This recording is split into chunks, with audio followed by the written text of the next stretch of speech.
evolution chamber up. If I saw something like this, I could respond to it. Of course, a Spore Crawler would have been really all he needed to counter that entire play. He didn't get one. But here we go, ladies and gentlemen. We are currently moving into game 2. We've got SaSe in the red trunks. He is playing Protoss, and he is from Team Meteor Makers versus his opponent, the one and only IdrA. He is in the blue trunks, and he is playing Zerg up to the northeast.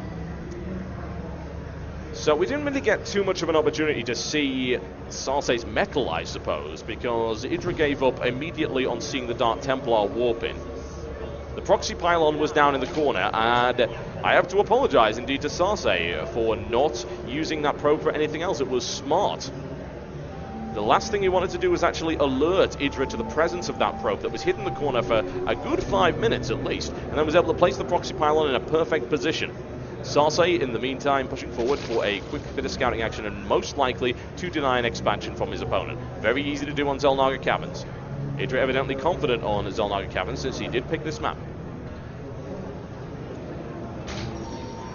And we've got the drones coming out right here. He will surely not attempt to expand. That's simply not going to happen. So I would think that he will end up going for either an extractor first or a spawning pool, needless to say.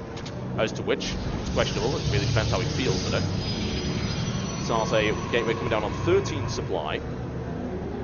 A little bit of chasing action going on right here as SaSe steals 5 minerals, which is an unforgivable sin. Heading into the minimal line once again to say, oh look, I have 5 minerals, and then run around like an idiot. That's what probes do, folks. And there's the extractor after the spawning pool. So IdrA's got some coming back from this to do. The thing is, this will not work twice. The same trick will surely not work twice. SaSe able to take him out right there simply because IdrA was caught out completely in terms of not having the tech to deal with it. He was fairly late with the teching to lair. He wasn't really sure just how advanced that Dark Templar Shrine actually was. It started very, very early. So by the time those Dark Templar warped in, that was it. It was...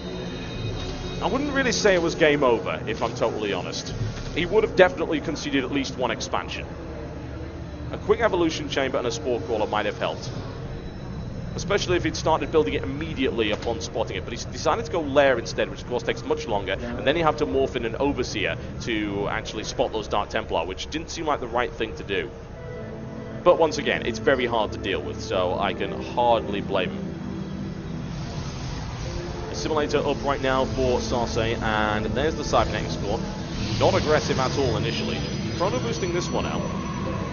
We'll see what he decides to do with it. 2 gas doesn't really indicate anything, honestly. SaSe may attempt to go for the same trick twice, which I wouldn't think would work. I mean, I think IdrA would definitely have his number on that one. But you never know, it is certainly a possibility. IdrA pushing forward once again, having a look and seeing what he can see, trying to take some map control. And I'm also noticing the income of SaSe getting rather high. The 2 possibilities, of course, being that he's going to build a lot of gateways, always looking to expand. 1 gateway coming up right there, Sentry to follow that one up as well. IdrA playing nice and cautiously, nice and defensively, and hopefully adapting to what his opponent's actually doing. He has a huge amount of scouting information. He's able to pretty much see everything. IdrA slides in there and finds the gateway, and he leaves hopefully satisfied with this discovery. IdrA holding on to the rest of the map as well with a few Zerglings. It's not a big deal, but it's enough. The hatchery almost complete right now for IdrA, and Roaches to follow this one up as well. We're still really waiting to figure out exactly what SaSe is doing. He's got gateways up, he's not really getting tech. He just completed that one. There's 2 gateways and an expansion right here. He does have those 2 sentries out, but that's not a huge amount. And what I'd be concerned about is these gateways might not really be enough to deal with a big, determined push. Could be. A big, determined push with the Roaches right here. Hallucination coming up right here for SaSe. Interesting to gain scouting information, certainly. Now, IdrA actually has a rather torrid history, as you might be aware, with the hallucination. Needs to be a little bit careful. No doubt he won't, once again, make that same mistake twice, so I wouldn't be concerned about that. But what it will do is give SaSe a great amount of scouting information. He can very easily fly over with a fake Phoenix. IdrA, on the other hand, looking for Roaches. He's got 5. He found 2 more down the back of the sofa right here. pushing forward once again. And what's the defense like? It's not looking amazing for SaSe, honestly. He can warp in more units. He's now finally got that warp gate. Well, he actually got the warp gate research finished a while ago, but he's just got this one up with the warp gate wall. Another gateway coming up to follow that one up. SaSe does not have a huge amount of defenses right now. This hallucinated Phoenix will see what's coming in. More to the point, will IdrA actually know that it's a hallucination? We'll probably find out shortly. It may hold SaSe long enough in order to get a hold of units to counter these roaches. The problem is that IdrA is going in very, very hard, and this is only a one pylon support. If he takes down this pylon, everything will be shut down, the production side and that photon cannon. Nice little bit of force field play right here, but he's got to stop that pylon from going down. If he doesn't, then IdrA will have all those production facilities shut down, and of course the warp pin's cancelled. That's 2 gateways out of 4 now cancelled, and IdRA's starting to get really aggressive right here with SaSe. He's got to pull back, he really, really has. He's got these sentries trying to deal with these Zerglings, and they're doing so pretty well, but now he's got these roaches to deal with. He's relying primarily on the force fields in order to make that happen. Pulling back once again, another pylon going to try and support this one. It's taking fire, the shields are already down, they will collapse momentarily, but he gets the cannon up. That will help an awful lot. Can he do it? No, he cannot. He's blocked in right there. Nice play there by SaSe, and he nails down IdrA. Almost lost that pylon again. That would have been absolutely critical, but that was a really well-played defense there. And honestly, looking at what SaSe had, it looked really, really risky. It looked like a very bad situation. SaSe pulls it back very nicely and actually gets through it with bare minimum losses. IdRA's only killed 6 units total. Right now, the economic advantage is in the hands of IdrA. He does have 2 bases, and he's got plenty of drones up. It's 42 to 38 right now. It's not a huge difference. Upgrades on the way up for SaSe, who is relying primarily on gateways, and he's currently sitting on 5, possibly looking for the 6th to follow that one up. There it is. SaSe pushing forward once again. He's got 6 sentries and 5 stalkers in the mix. IdrA actually has very, very little right now. He needs to build units immediately, and that's exactly what he's going to do. He's got more roaches on the way. He has, however, got an opportunity to slide past and do damage to this mineral line, but there is a cannon in it, and it's also really well walled off, to the point where I don't think IdrA can actually get in. That's not ideal, considering the pressure that's about to come in right here. And if he can cut off these reinforcements so that these are not timed right. Is the timing good? IdRA's timing is usually good. Certainly. He's looking to get surrounded right here, and he's in the mix, and those force fields aren't proving to be all that useful. The shields go up, and he's able to stop the roaches from doing damage. I think that's the main thing right here. SaSe able to defeat the Zerglings. He's got an army supply count advantage. Now going into the fight against the roaches right here. A Zealot taken out, and SaSe is not confident about engaging right here. He's drawing his opponent back. He needs the force field energy to really make this work.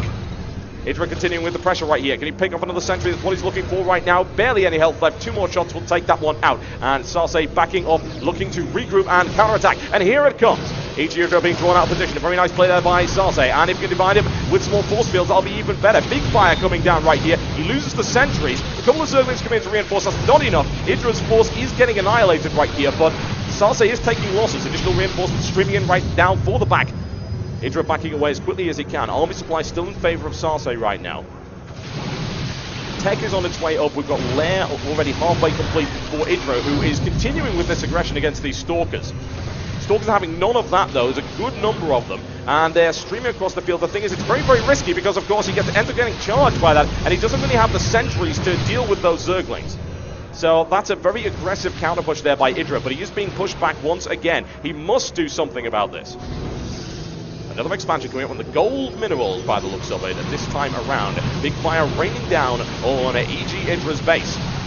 Must do something about pushing this back. He needs units immediately. He's got more roaches to pull out on a Zergling surround. It's a good one, ladies and gentlemen. Look at that. Absolutely fantastic surround right there. He draws his opponent completely out of position. More warpins, however. There's a boxy pylon right there. Those Zerglings are starting to run out, and down they go. And a complete reversal right here by SaSe. An excellent surround by IdrA, but still, he's dealing with a lot of units coming in right here. It's a 6 gateway push, folks. So army supply is heavily in the favor of SaSe right now. But IdrA is able to hold this base only just. He must follow it up with something. More roaches coming on the field. I'm very concerned for IdrA right now. I really, really am. He had the economic advantage. He's now conceded it only slightly. There's the force field play. It's not really able to do too much right now. Once he's able to nail down the Zerglings, he can get into a straight firefight against these roaches, but he's choosing not to do that. An additional warp in from the rear right there. Saving shield power. He'll go back in and just push IdrA back very, very slowly. Not going for a big push right now. Maybe he will when he warps in his tunnel 3. And now the blink is ready to go. This is going to change things around a little bit, but IdrA is bringing in a large force of roaches. There's a quick blink. Micromanagement there by SaSe, avoiding a huge amount of damage. It's excellent blink micromanagement right here. He's able to avoid most of the damage on those Stalkers. As you can see, IdrA's force getting torn up right here. SaSe ripping his way through it. Does he have the numbers? He certainly does. And IdrA's roach count is spiraling into oblivion. GG, ladies and gentlemen.